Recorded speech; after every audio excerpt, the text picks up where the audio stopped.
नौजवान तहरीक के फाल मुस्तैद और मुतहर्रिक तशरीफ लाए जनाब।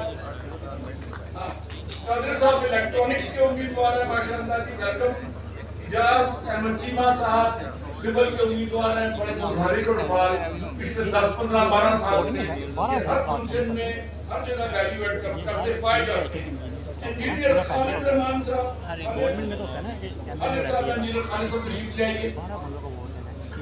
और इंजीनियर यासिर उस्मान साहब सॉफ्टवेयर इंजीनियरिंग के हैं, तशरीफ ले आए तो welcome.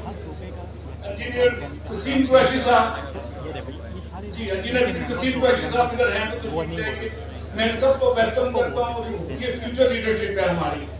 These are not candidates but the members to be. इनको वेलकम करें तालियों के साथ।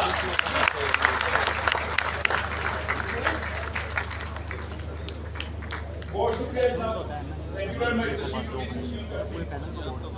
इस वक्त स्टेज पे हमारे बड़े स्ट्रॉन्ग प्लेयर, की प्लेयर वसीम कुरैशी साहब भी तशरीफ ले आए हैं माशाल्लाह। बड़े सीजन प्रोफेशनल हैं ये और बड़े कमिटमेंट इनकी बियॉन्ड डाउट है।